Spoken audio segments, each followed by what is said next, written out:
Today, we're taking a break from our usual tanks and armored vehicles to talk about something warmer and cozier, soldiers' meals and dinners. There are quite a few model kits dedicated to this theme, and that's great. It's nice to see that, in addition to the usual gray and green tracked machines, we can also recreate the daily lives of soldiers and officers between battles. Today, I've prepared a small overview of one of the most heartwarming and enjoyable themes in scale modeling. This won't be a typical top 10 list. No rankings, no places. Just a look at some great kits that capture the atmosphere of a real military campfire. So get comfortable, grab a cup of tea or coffee, and let's get started. But before we dive in, just a quick note. I use AI generated voiceover simply because I don't yet speak English well enough to narrate my videos myself. But everything else, ideas, script writing, editing, and content selection, is all my own work. So, if you enjoy my content, don't forget to like and subscribe. Now, let's begin. Field kitchens are more than just about food. They're about survival and morale. A soldier can handle cold and exhaustion, but fighting on an empty stomach? That's tough. In the past, soldiers cooked on open fires, using kettles and makeshift stoves. But in the 19th century, German officer Karl Steinhoch invented the first Gulaschkanone, a mobile kitchen. It quickly spread across armies worldwide. By World War II, field kitchens got even better. The KP-42 in the Soviet Army could be pulled by trucks or horses. The Germans stuck to their trusty Gulaschkanone, while in the US, some Jeeps even had built-in grills. But food wasn't just about survival. It was tradition. Russians had porridge, Germans loved their pea sausage, and Americans swore by beans and corned beef. Mealtime was the rare moment to relax, joke, and feel human. And the best part? You can recreate all of this in scale modeling.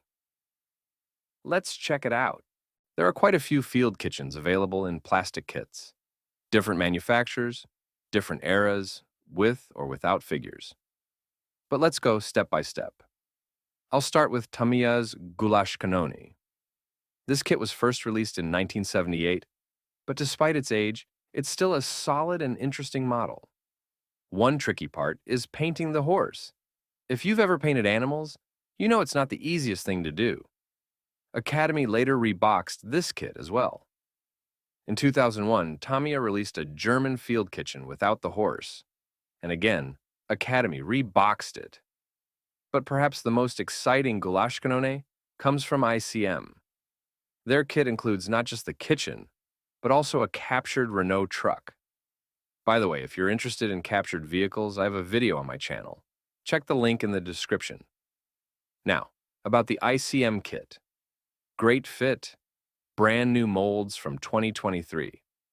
Versatile, can be built in transport mode at rest, or just like the box art. If you don't need the truck, ICM sells the kitchen separately. Overall, a fantastic choice for dioramas. Let's move on. Now, let's talk about American field kitchens. Unlike the Germans, who relied on traditional wagon-based kitchens, the Americans focused on mobility and practicality. Their kitchens were often mounted on trucks or even Jeeps for maximum efficiency. One of the most iconic models was the M1937, a classic U.S. field kitchen used during World War II and beyond. It was compact, efficient, and capable of feeding hundreds of troops in the field. In scale modeling, this is well represented by ICM's M1937 Field Kitchen Kit. It includes cook figures, detailed kitchen parts, and plenty of accessories to bring the scene to life. Overall, American field kitchens were all about mobility, speed, and efficiency, and these models capture that perfectly. Soviet field kitchens are also well represented in scale modeling, and the main player here is definitely MiniArt. This company offers the most detailed and atmospheric kits, allowing you to capture the everyday life of soldiers with incredible realism. KP-42, the heart of Soviet field kitchens. Let's start with the most iconic one, KP-42. the legendary Soviet field kitchen used extensively during World War II and for many years after. In the field, it was a game changer. Simple, reliable, wood-fired, and capable of feeding hundreds of soldiers. Mini-Art offers several variations of the KP-42, each perfect for different scenarios. The standard KP-42 field kitchen, great for adding to a diorama as part of a camp or rear supply area. KP-42 with horse-drawn transport. This set includes horses, a cart, and harness details, making it ideal for early war scenes, when motorized transport wasn't yet widespread. KP-42 with truck, one of the most impressive options. This kit features a T-truck carrying the kitchen, along with details for a full field meal scene. The most heartwarming set, dinner on the front line. But perhaps the most atmospheric mini-art kit is dinner on the front line. It doesn't include trucks or horses, but it has the most important element, people. Soldiers are sitting at a table, sharing a meal. Some are laughing, others are serving soup, and everyone is enjoying a rare moment of peace. This set is perfect for enhancing any diorama, making it feel alive. You can place it next to a KP-42 kitchen, create a rest stop scene, or use it as part of a rear area encampment. Either way, it adds warmth and realism to the setting. All these kits share exceptional detail, build flexibility, and historically accurate accessories, from pots and ladles to soldiers' uniforms. Soviet field kitchens and scale modeling aren't just about equipment. They tell a story of soldiers, their daily struggles, and the brief moments of comfort in the middle of war.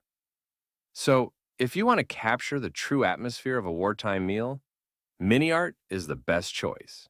Unfortunately, French and Italian field kitchens don't seem to exist in plastic kits, at least not yet. However, Fine Molds offers a Japanese field kitchen. Their kit features a classic Imperial Army kitchen, mounted on a cart. This is a rare and unique model, perfect for Pacific War dioramas. The kit includes the kitchen itself, cooking equipment, accessories, and figures. So if you're looking for something unusual for your collection, a Japanese field kitchen is a great choice. That's it for today, a warm and cozy episode. I hope you found it interesting and inspiring. Maybe even got some ideas for your next projects. I'd love to hear your thoughts, so leave a comment. Which kits did you like the most? Have you built any field kitchens before? Let's discuss. Don't forget to subscribe to the channel and hit the like button. It really helps with growth and motivates me to create even more exciting content. Thanks for watching and see you in the next episode.